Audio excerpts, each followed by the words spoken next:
Hi, everyone, and welcome to El Camino People, the podcast. Today with us, we have a friend from Germany, Nicole. How are you doing, Nicole? I'm doing good, and you?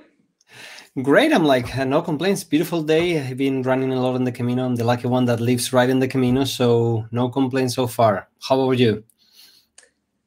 I'm doing good. I just got back from my second Camino 2 weeks ago, 3 weeks ago. Wow. So you are, my last Camino was in June, July, so I guess you have the Camino more in you than me. So what was your last Camino? I'm like, we never start walking about the Camino, but now that you mention it, like, which was your last Camino? My last Camino was the Camino Ingles, starting in Ferrol. A lot of people, they say that's one of the ones that is getting back because it's shorter. How many people there? How was it? Well, it was okay. I lost my luggage the first day, so I was delayed. So I had a pretty bad start. I walked my first day in just regular boots and no hiking poles and no hiking clothes or something like that. So I was pretty bummed. But I think like having such struggle on the first day is just like part of it. And the first day in the Camino Ingles is not the prettiest, so I got it over with. And then the second day I thought, like, now I'm starting my Camino, and then it was over pretty fast. Yeah. Again, Nicole, as I was telling you before the interview, we always start with the same, the 1 minute questionnaire. 1 minute. We have this set of questions. Let's see how many you can answer. All of them are about the Camino de Santiago, and let's see what memories they bring to you. Are you ready? Okay. Let's go. Your first Camino. Camino Primitivo. How many Caminos? 2. A donation albergue. Say it again. A donativo albergue. What is your favorite donativo albergue? I don't have one. I think all of them are pretty. One city. Lugo. And one Santiago. meal. No, Santiago. I just go for Santiago. One meal. Pulpo? That's a lie. No pulpo for me. One stage of the Camino. Sorry? Your favorite stage of the Camino? Always the last one, walking into Santiago. A happy moment? Oh, meeting new people. Just seeing all those people hiking and going on their pilgrimage. That's pretty. One color. What? One color. One color of blue. A smell? The eucalyptus trees. For me, it's the same. Yeah, totally. I agree with you on that one. The last stage is always incredible, and the smell of the eucalyptus in Galicia is just amazing. So tell us, Nicole, you are from Germany. You lived for a while in the States, but when was the first time that you get in touch with the Camino de Santiago? How did you find out about this amazing, pilgrimage and trail? Well, I always had this feeling that I needed to do hiking, going on a pilgrimage, but I actually don't remember the first time I looked at it. I just remember that when I was sick, when I had cancer, that I wanted to do something like spiritual and just physical, like going on my borders again. So just try out things. So that's when I decided, basically. During my sickness, I decided to go the Camino. And you mentioned that you have breast cancer. You're one of the survivors, and we've seen that a lot of people are doing now the Camino. But through the sickness, I'm like, it's one of the things that for people that don't go through it, I'm like, when did this crazy idea come out, and why you decided that was something that you want to do when you were recovered from it? Well, that was pretty much in the first couple of weeks. I decided when I'm gonna survive it that I'm just gonna do more things where I kind of like challenge myself. And I think like doing the slow travel and just finding like your thoughts and like listening to your thoughts is the most important thing. So it was pretty in the early stages. I think like before I actually started treatment, it was just like in the staging when I decided to do something like that. Yeah. And now that you see it from far, already recovered with the Camino, did you think that was something that helped you fight every day and continue putting those goals ahead of you?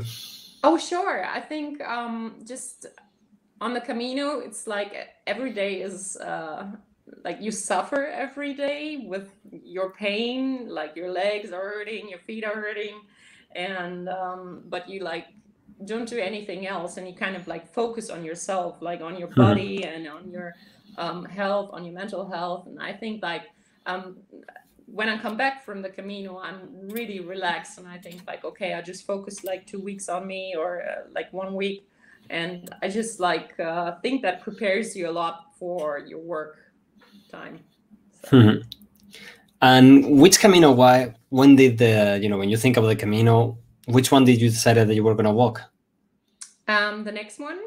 No, your first Camino. When did you decide I'm going to walk the Camino Francés, the Inglés, the Norte? Well, no, I decided to walk the Camino Primitivo. I'm not too keen on the Camino Francés because it's more of a tourist autobahn. And the Camino Primitivo has a couple of days. I started in Lugo because I was not quite sure if I make it after my cancer treatment. So I was kind of like cutting it short. And I started in Lugo. And I think it was just not that I don't want it to be part of the whole touristy thing. I just wanted to experience more the quiet ones, the quiet moments before I actually go into the Camino Francés. So I started in Lugo. That's interesting because not many people know the Camino Primitivo, and after overcoming such a sickness, such a bad time, I'm like, the Primitivo is one of the hardest Caminos. Yeah, it's a leg wrecker. I figured I didn't know that before, and I think if I would have known it before, like I didn't do quite well of research, but Lugo was not as bad. I think like all the days leading to Lugo are much worse. Harder, yeah. Yeah, harder. But the first hike was kind of like an eye-opener to me, and I was like, whew, what am I doing here? But yeah, I actually made it, so it's fine with me. And how was the planning? Because, for other people, they will think, after, overcoming cancer, all the treatments, I'm like, did you plan? Did you prepare? Did you train? Did you do something difficult? I'm like, did you talk to your doctors? I'm like, this is what I'm going to do. This is the plan. Well, I was a college athlete. Like I used to play soccer professionally. So I always was into like training, and even during my chemotherapy, I had chemo every second week, I had 14 days off. So in 1 week I was resting, and the other week I was going to the studio or hiking or doing something like that, just to get that poison out of my body again. And that kind of helped me. So I actually was never in the position that I never trained. So I continuously trained. But going towards that Camino, I kind of like started hiking longer distances. So that was the only thing I practiced. There was nothing else. So from soccer player to Camino walker, that's incredible. Yeah, I don't think like anything can prepare you for the Camino. I mean, like you can go do your hiking, but you're going to be suffering anyway. So because you're hiking like every day for like 25 kilometers plus. So. Yeah, I truly believe that whatever you train for the Camino, I'm like, it's great to walk a little bit if you're not used to hiking. Yeah. But, right now I'm training for a marathon, and even I walked the other day the Camino and I was tired. I'm like, it's nothing compared to any sports, even the bigger guys, the most muscular, the runners, everyone gets tired on the first day. You're going to get, probably pain all over your body, but it's good just to prepare a little bit. Yeah, it is good. Like the second Camino was much easier for me. Like I was not suffering as bad as on the first one. That's true, but yeah. And how was I'm like, your friends, your family, what did they tell you? I'm like, you're right there from one day, being cancer, having treatment, and suddenly you say, bye-bye, I'm going to Spain to walk the Camino de Santiago and to walk the Primitivo, something that probably not even many people know it exists, because you talk to the Camino and people all think, oh, the Francés. But I'm like, no. Actually, they think that only one Camino exists. So that is the common phrase. They're like, oh, you hike the Camino, or you hike the Camino. The Camino. And I'm like, no, I hiked one of the Caminos. So, and there are so many of them, and I always keep explaining about that. So, yeah, I don't know. And you walked the first Camino. I'm like, no one, the first one that was walked. Yeah, exactly. That was one of my thoughts. So what would your friends tell you? I'm like, were they like, oh, okay, go girl, I'm like, this, do it, or what are you doing? You're crazy. No, they know I'm crazy. I travel by myself quite a lot. Sometimes I have my friends coming with me. Like I go a lot of places and challenge myself. Like after the cancer diagnosis, I've been to Nepal, to Iceland, Wow. to Jordan, Sweden, Spain. So I love traveling. I think I have one of my bucket lists or spoon lists. That's how I call it. And I try to see as much as I can and to meet a lot of new people and talk to a lot of new people, meet new, learn about new cultures and try new food. So.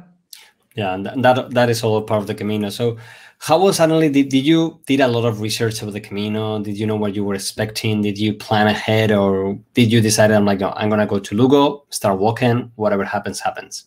No, I actually research it. Like I look at like how far I can walk, and now with my friends not being the experienced hikers, like I kind of like cut the days shorter, and I look at the albergues and stuff like that. So and I plan ahead. I'm pretty much structured, even if I'm a little bit crazy, like going on my trips. But I'm the one who usually plans the trips, and my friends trottle along if they come. So yeah. So how was it suddenly you are from Germany, from the treatment, suddenly you are one day and you are walking the Camino? How was the feeling on finally, being there and walking? I think I'm pretty emotional, so I started crying the first day I was by myself and walking. I think like that's now I know it's just a usual thing that you at least one time you cry during your Camino. At least, yeah. At least, yeah. Yeah, for the Camino Ingles was because I lost my luggage. That's why I cried. I was a bit disappointed about that. No, but yeah, that was kind of a weird feeling. And during cancer treatment, you have the feeling that you like lost control of everything because you're dependent now on the physicians and the hospital, and you're like stuck in treatment and stuff like that. So you don't really have much choice. You just have to go through it. So people always ask me, why you look so strong and you're always so strong-minded, and I was like, well, I didn't have a choice. So going on the Camino, it was my choice. It was my choice to suffer again. So that was an overwhelming feeling. Yeah. That is amazing, because one of the things that we've been talking a lot about is about the suffering of the Camino, no? And how some people say that you are not supposed to suffer on the Camino. Some people say that pilgrimage and suffering goes together.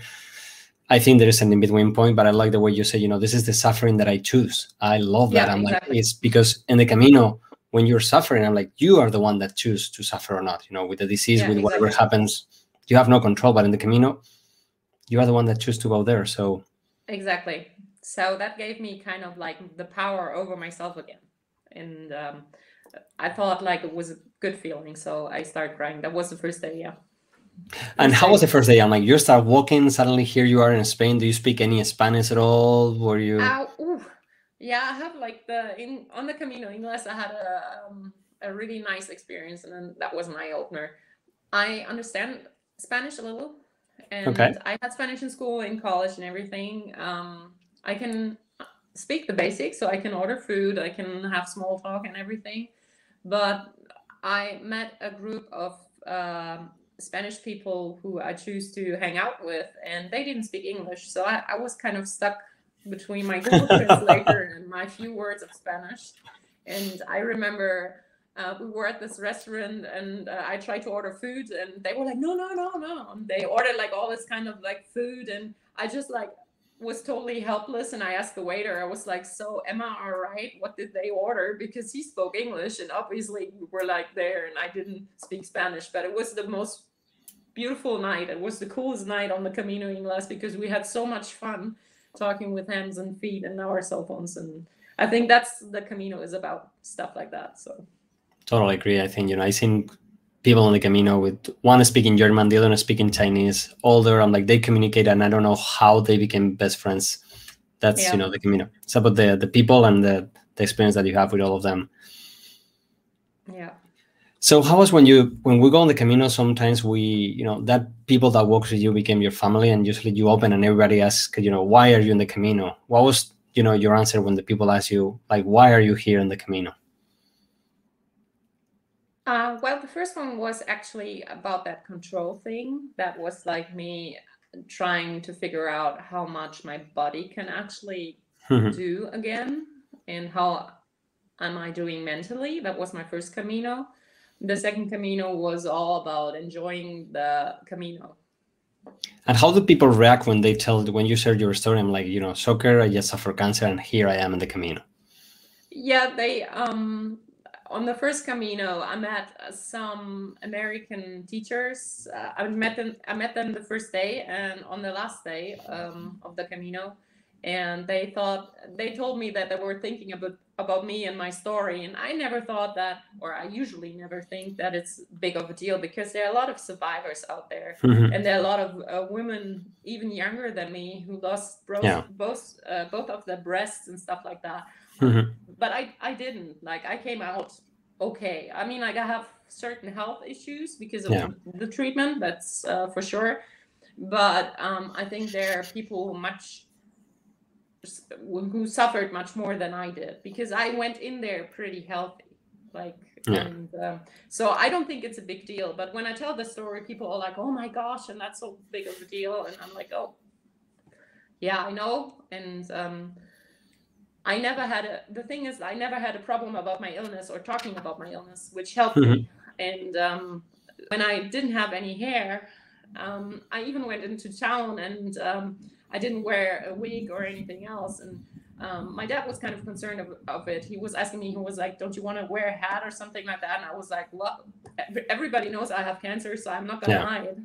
I was like, they can see if I suffer. I'm not bawling, crying out there in the middle of the parking lot there. So yeah, it's just a thing. It's part of my life. It has formed my character even more. And my coach always said that I should take it like a game of soccer. So just prepare for it, go into it, do your best, and then see what the result is. So that's how I took it.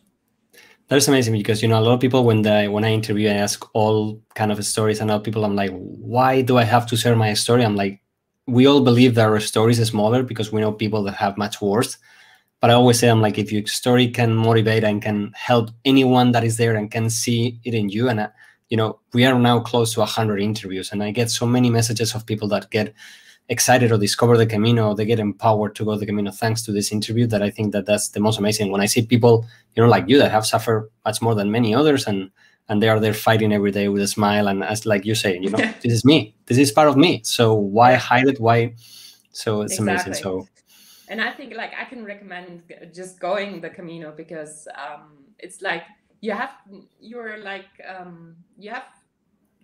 are in charge of your own, what you said about the suffering or not. No? Like, it's just being you're in charge, and you can do whatever you want to do there, and how many miles you want to do, or how many kilometers you want to do, or something like that. So yeah, I think it puts you back in charge, and especially for young women, I think it's a really safe way to travel. Like, I was lost in the middle of Galicia on the Camino Ingles, and it was 7 o'clock in the morning, and it was dark. There was a lot of fog, and I lost my kind of like my direction. And I saw some other pilgrims walking along, and they were like, "Are you a pilgrim?" And I was like, "Yeah, sure, but I'm lost." So, at 7 o'clock in the morning, they picked me up and brought me back on track. So I think, like, those experiences, as a woman, don't be afraid. Just go out there and just try. Yeah, and I agree with you that the worst thing of being sick is this no control. Like, you don't have control over yourself. Whatever, you have to stay in the hospital. The doctor said you stay. You have fever, you have to put it down. I'm like, in the Camino, as you say, you choose. You can walk 5K one day, walk 10, take a taxi. And I think also, as you were saying, the Camino is super safe for anyone that has any disease. If you're, there's pharmacies, there's hospitals, there's no other hike probably in the world as safe as the Camino de Santiago for anyone that has suffered or is suffering something. And also for women, the Camino has been one of the safest places in the world. Like, there's been issues like everywhere, but if you compare the amount of people that walk in the Camino and you do the numbers, just don't listen to the one case or the 2 cases that happen in the Camino. And put the trust that everybody that is there, as you were saying, is there to help you and to support you as a family. Exactly. Like, I have never had any issues on the Camino. And I would say that I even feel safer in Santiago de Compostela and in those areas than hiking in Cologne or hiking here in this region. So I really enjoy going over there. Yeah. And how was the Primitivo one? Like, you are overcoming your cancer, you are in shape, but how was it walking? Like, most of the pilgrims that we interviewed, they come from the Frances, the Portuguese, but we never chat much about the Primitivo. And for some people, they think, you know, they say that is the most difficult one. A lot of people, they say there's one of the most beautiful ones. What was for you? I think it was much prettier than the Camino Ingles. I think that the people walking it were much more into the pilgrimage, not doing it just because of vacation. I have a couple of days of vacation, so I'm doing the Camino Ingles.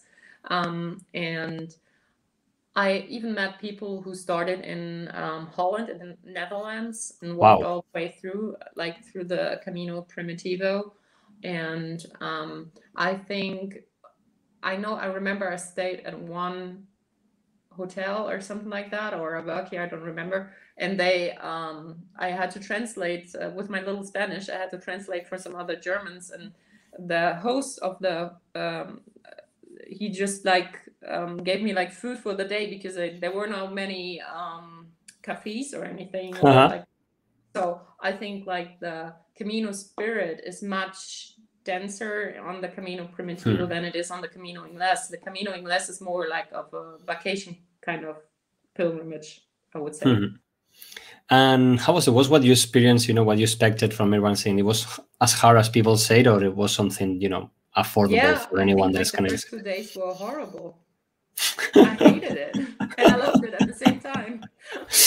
Tell us a little bit more, because a lot of people, you know, when we talk about the Camino, we always share the most beautiful, you know, fairy tales. You know, going to Santiago is like when you see the Disneyland, Mickey and Minnie are there. But as you say right now, there is suffering, and the suffering is amazing. So why is the suffering amazing?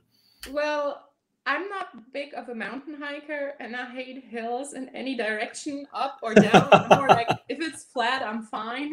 But going up and down is kind of a bad thing. So as I said, the Camino Primitivo is a leg breaker. So the first day you're like, okay, now I'm walking. And then you see this first hill and you say, yeah, you got it. And you're on top of it. You enjoy your view and everything. And then you go down, and then there's another one, and you're like, oh God. And that goes like the first couple of hours like that, and you're like, why am I doing it?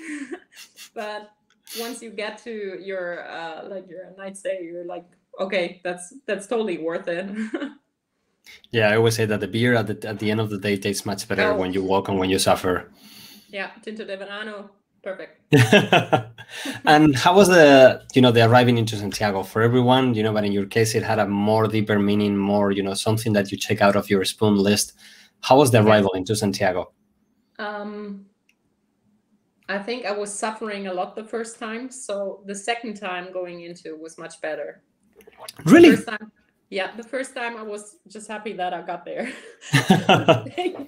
That was like, I went through, I don't know what that arch is called, where the windpipe player is. Oh, the arch down the Camino Fria, the Camino Frances entrance, the main. Yeah, that's so.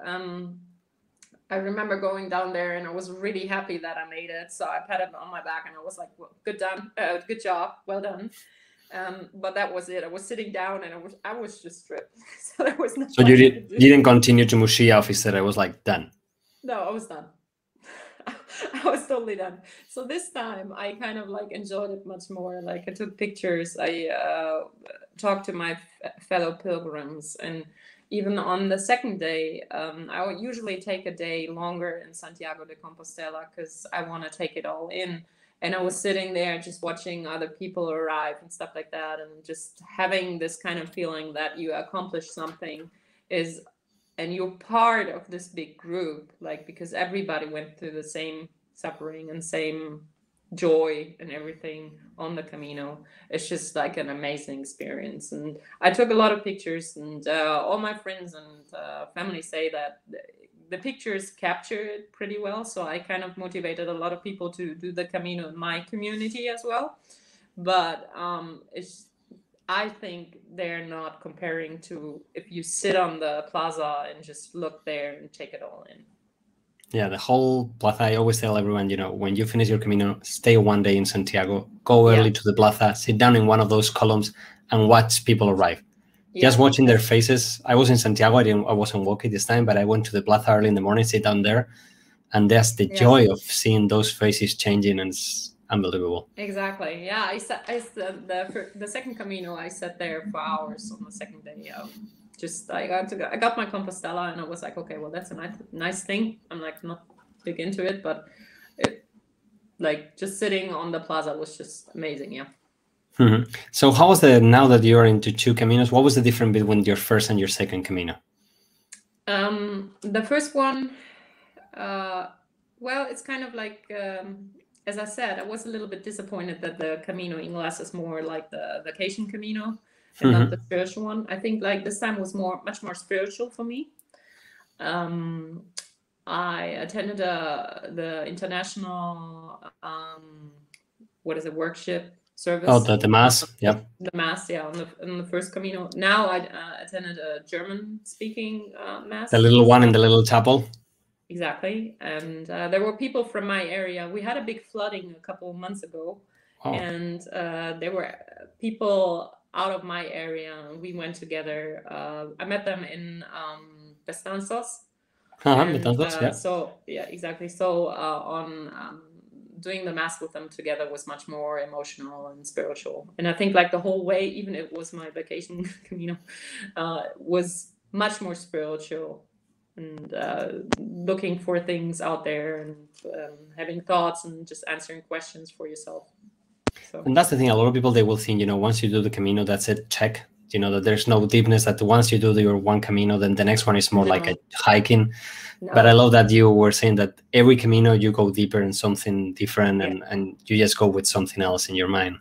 Yeah, I met one guy who actually said that he's not a pilgrim. And I was like, how come? What do you say about like being a pilgrim? Or how would you like say, or like in his terms, what is a pilgrim? So that's what I asked him.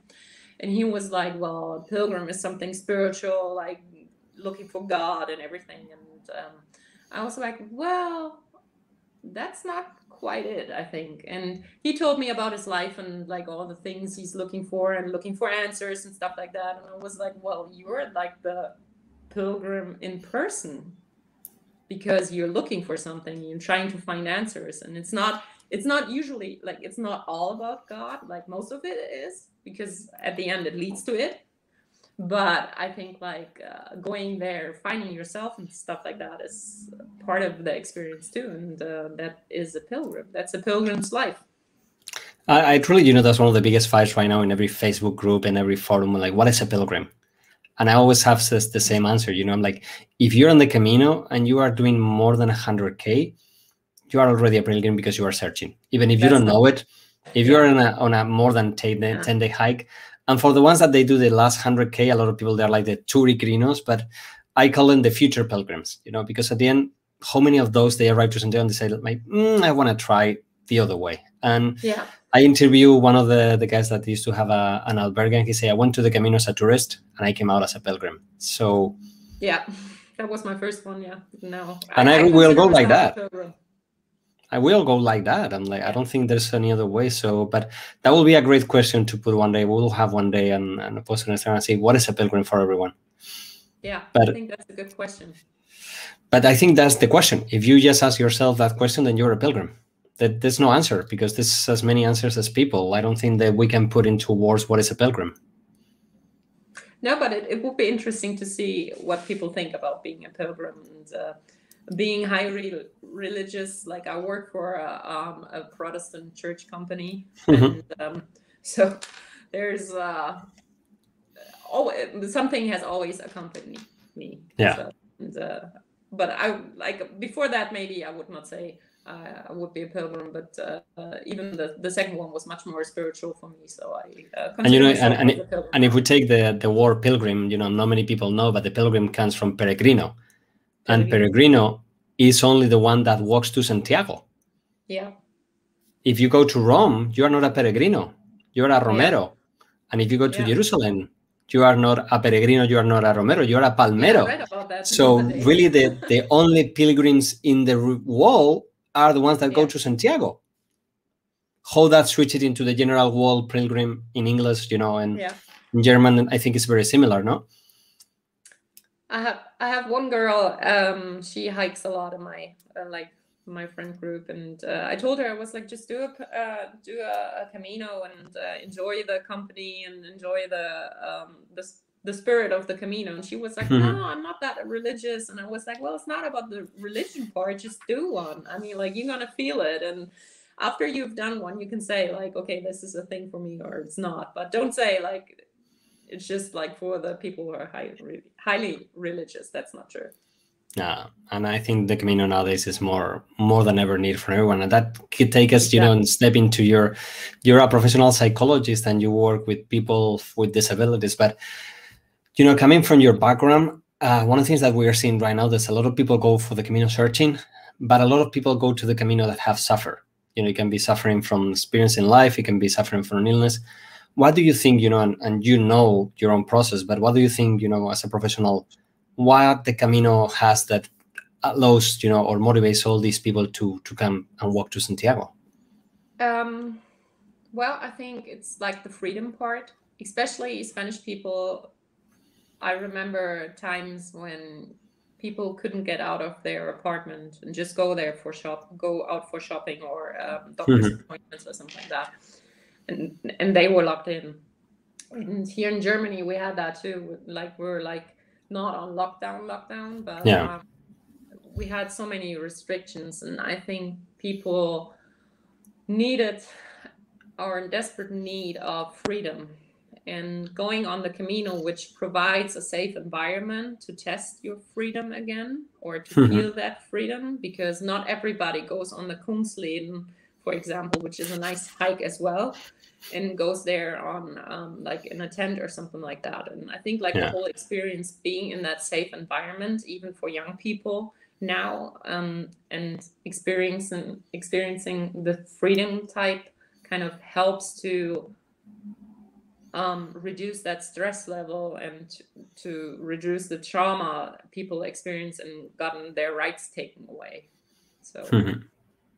And what about people, you know, that comes to the Camino with the disease? I'm like, we've seen people, you know, right now there's groups that come with PTSD. There's people that come to the Camino with cancer. There's groups that do the Camino with people with disabilities, Down syndrome. But one of the things that surprised me the most is mostly they come from out of Spain. In Spain, there's few groups that use the Camino as a tool. So for me as a Spaniard, that's one of the things that, you know, it's painful for me how people from out of Spain use the Camino as an incredible tool. And sometimes here in Spain, you know, we fight about the Camino tourism, no pilgrims, and like the Camino is such an incredible place that can be used for so good that I don't know if you know, from your professional point, what do you think, you know, this is something that out of the world, Spain people value more and they use as a medical tool? I don't think so. I'm at a Spanish group with disabled adults, like the ones I work with here, and they hiked, I think, 4 or 5 days on the Camino. I think they did only like 50K or something like that, like really little. But when I talked with my group of people I take care of about hiking the Camino, they were all into it as well. And just seeing people get motivated, no matter how much of a disability they have, doesn't matter if you have cancer or if you have Down syndrome or PDBS, just going out there and trying your best each day and trying to figure out what your border is and how, like, what your game changer is and stuff. It's just an amazing experience. And I think that the Spanish community works different with people who have a disability. I think they're much more in the center of the community and much more integrated than they are here in Germany. Here we still fight for stuff like that. People like we're doing good in it, but I think there's much more room to improve on a professional level. And I think just going out there, going hiking with a group of people who have Down syndrome, I mean, like, they're mostly overweight. They are hard to motivate to do stuff. I think that was just an amazing experience to talk to them and see them enjoying their first day, their last day of the Camino. Even if it's only a short Camino, but they were on it.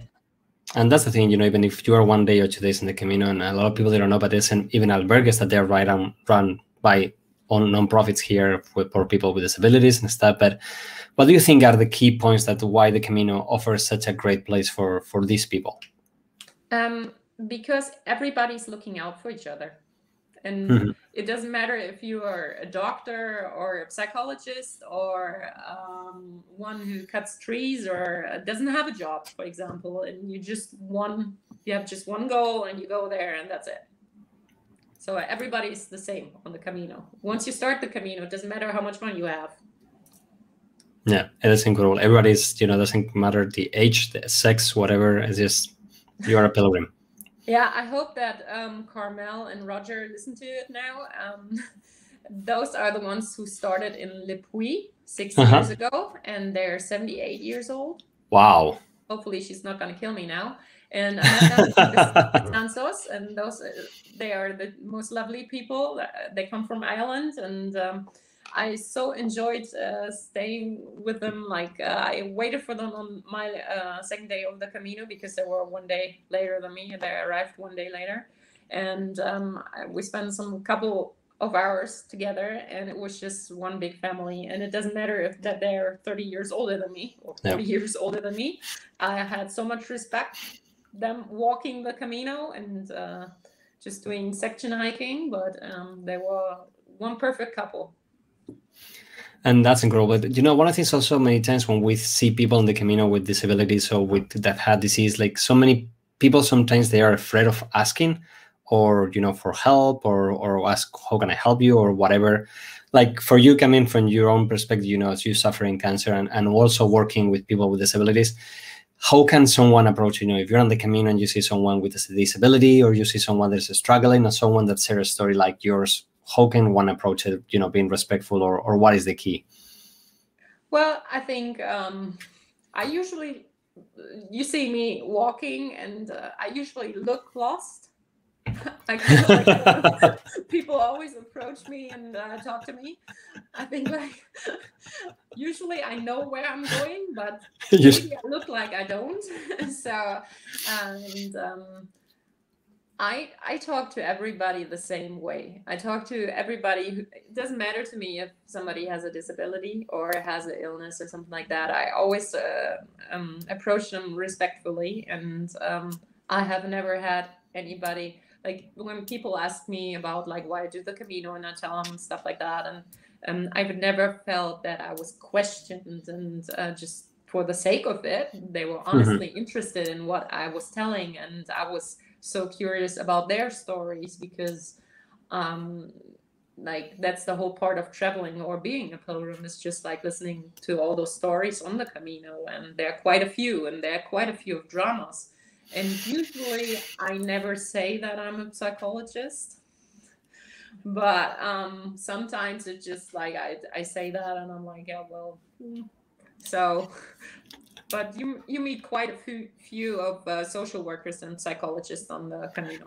Yeah, I think teachers, social workers, psychologists, that's the kind of crowd that usually you see a lot of them. But it's funny because one of the things that a lot of people, they say, you know, that Europe was built through the Camino de Santiago, but also that the Camino de Santiago is the oldest psychologist in Europe. Yeah. I never heard of that, but I would agree, yeah. So what do you think about that? I would totally agree with it. It's just it's the best therapy you can get. You don't need a therapist. Just go on the Camino. And you will have 1,000 therapists. Some of them professional, some of them not. But exactly.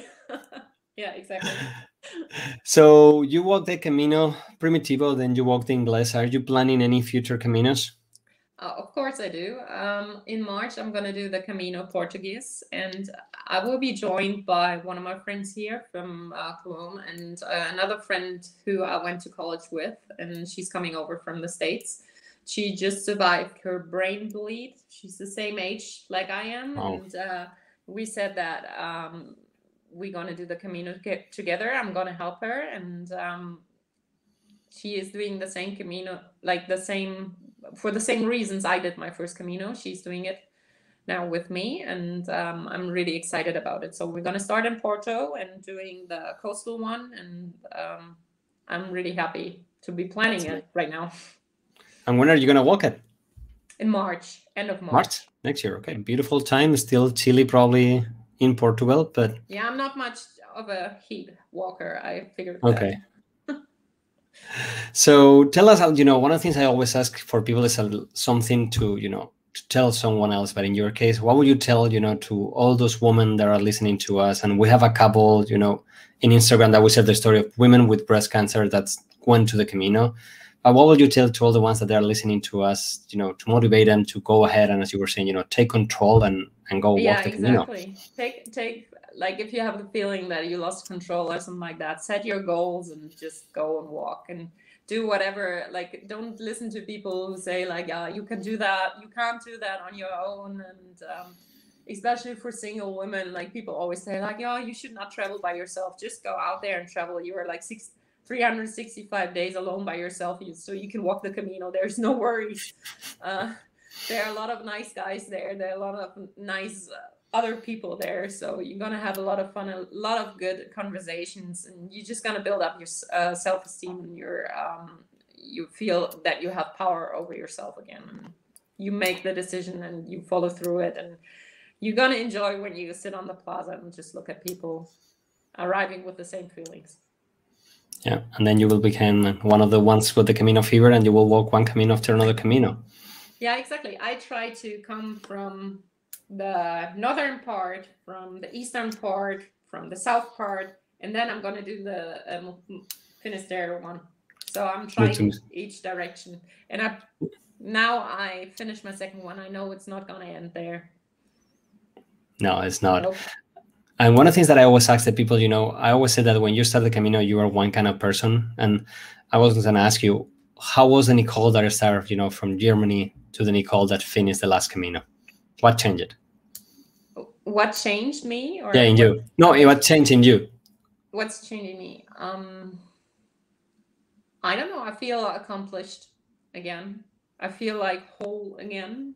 That's the whole, like, that I feel like I know what my body can do. I know how I'm mentally prepared for things. So when you have at work, when you have to make difficult decisions, you're much like laid back, and you're like, okay, well, let's just think about it. And I think it helps you in all of your life stages. Thank you, Nicole. Thank you so much for sharing your story and your Camino with us. And I totally believe that so many people, is going to feel related to you. And, that's why we were here, as you were saying, that when you went back to your community, you shared your story with so many people, and so many people got motivated to the Camino. And I always think, that if we can stir this pilgrim effect, I'm not even going to call it the butterfly effect, each one of us tends to 10 people, and we change 10 people into pilgrims. This will be an amazing place to live. And I agree that people will, once you walk the Camino, there's no way back. You're a pilgrim, and you will be walking forever. Thank you for inviting me. Thank you. And as we always say, buen camino, ultrella. Buen camino.